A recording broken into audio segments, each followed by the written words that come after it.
Di ko alam kung dapat i-post ko to. Sabihin ko sa lahat, I don't know if I can post these things. That is not true. They just set up me. They putting me in the bad situation. Tinitimbre nila ako. Nagkakaisaan ako ng mga tao. Nilayo nila sa akin. Inggit. Hindi ko alam why they doing this to me. That I'm not doing wrong to them. I always go away. I'm always still going be quiet. Tinan ako na respeto. Ginababoy po nila ang pagkatao ko. Kahit anong po ako, wala na sila dun eh. Buhay ko po ito. Sinabi ko na, I'm stop to going to the people that just bad person ba. Yung mga gumaganon din. Hindi ko nalalapitan yun. Umas lang ako ng help doon. Dahil malungkot ako. Alam ko may maling nagawa sila. May mali rin na akong nagawa na lumapit ako sa mga ganun tao. Pero sana, hindi ibig sabihin lulong na ako. Hindi ibig sabihin hindi na ako normal.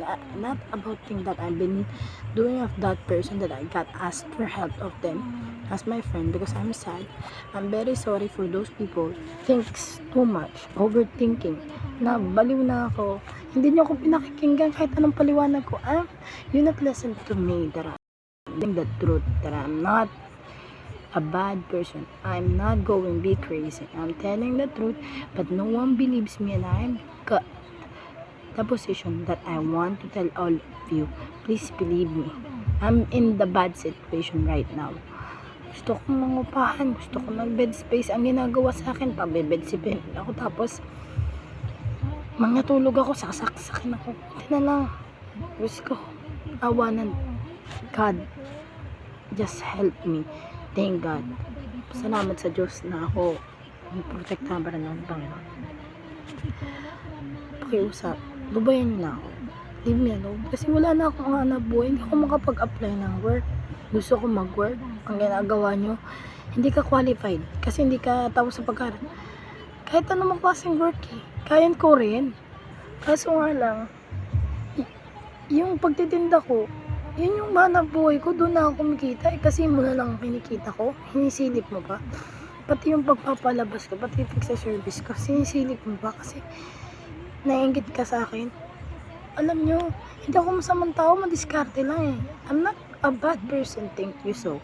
I just know how to provide that to, you know, I use my brain to survive. That's all. I'm a survivor myself. But no one believes in that. I explain the truth. How you can believe me if you don't believe me? I'm telling the truth that I am in danger. Right now, I'm posting this. I hope you pray for my situation that I going sleep yet. I'm too tired. Pagod na pagod ako sa mga pinagagawa na ibang tao sa akin. Ibang tao na nakakilala sa akin. Yung everybody knows me. They just hurt my feelings. They not gave me to rest. They not gave me to sleep. Nakikitulog na lang ako. Kung kani-kanino na lang ako lumalapit ng paghingi ng tulong. I'm always asking help to those people para makapagpahinga ako. Hindi naman talaga ako adik. Mali na yung ginagawa nyo. Putot balat na ako nung umalis ako ng Laguna, ng Batangas. Hindi ako ganito. Wala nang hanap buhay dun. I don't wanna live there. Kasi walang buhay dun eh. Nakabalik na ako Maynila. Ginugulo niya na naman ako. Bumalik ako na kung saan ako. Ginugulo niya naman ako. Kaya nyo na lang po ako mag-work. Leave me alone. Do your own. Don't just video me that I'm not a famous person. I'm not an artist. I'm not a vlogger. Yes. Ako, gusto ko lang magpasaya ng tao. Gusto ko lang maging masaya. Bakit pag masaya ako, when I'm happy, you're not happy. Leave me alone. Di naman nangyayari sa akin. Tinutubuan na ako ng I have been like this. I have many and you know, I don't have food. I got pero, you know, I'm going big and wala na akong pera. Yung ipon ko wala na. Please, my savings gone. Parang awa nyo na po. Tigilan nyo na po yung pang aabuso sa akin. Hinanakawan po pati ako. Hindi mo yan, kawawang kawawa na po. I'm too abused. I'm abused here. I'm a victim here. Hindi ako pa victim. Totoo siya sabi ko. Kung na may nanonood man sa video na to, totoo po yung sinasabi ko.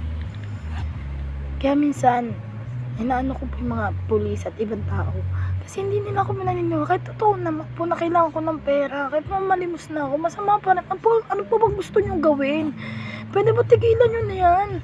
Huwag niyo akong kasuhan dahil wala akong alam sa mga ginagawa niyo eh. Binibidyoan niyo lang ako para siraan ako. Iput ako sa isang situation na mapapahamak ako.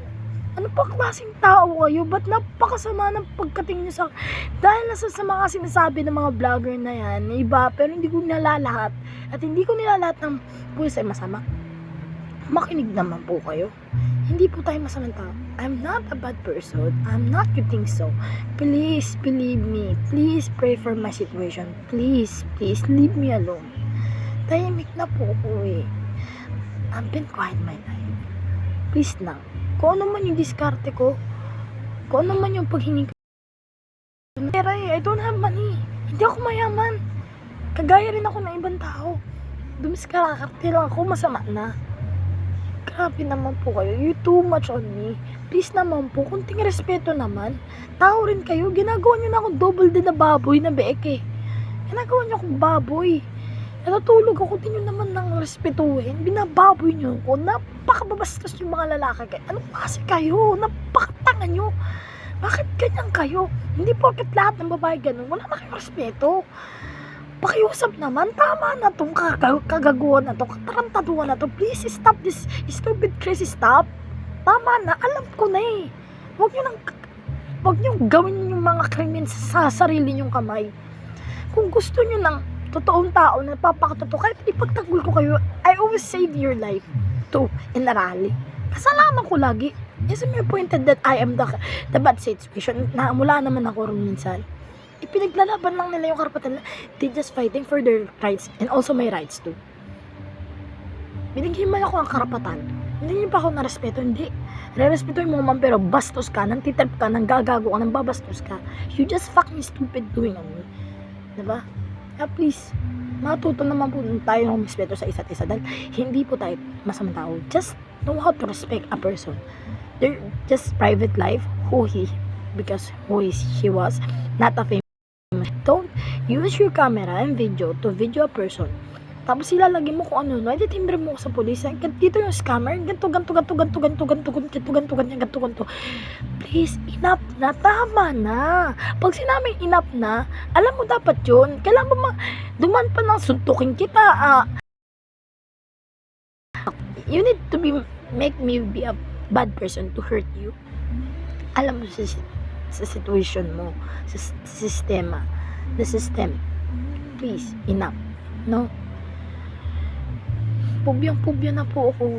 Parang awa nyo na po. Kung nasama po ako, okay naman po ako. Pero please, kung lulabas ako, maghingi ako, malimos ako. Hindi ako masamang tao. Kung nakabismas ako ano man, hindi ako masamang tao.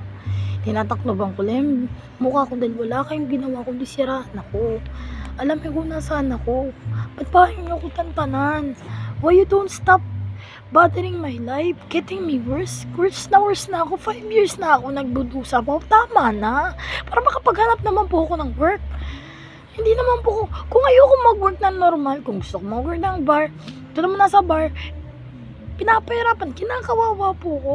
Sino parang iskamin ko? Walang-wala na nga po eh. I don't have anything. Kung manggis ako, pabayaan mo ko. Diskarte ko yun eh. That's my life. Leave me alone. Leave me a protection to myself that I have on my rights. Please, pakiusap lang. Yun lang.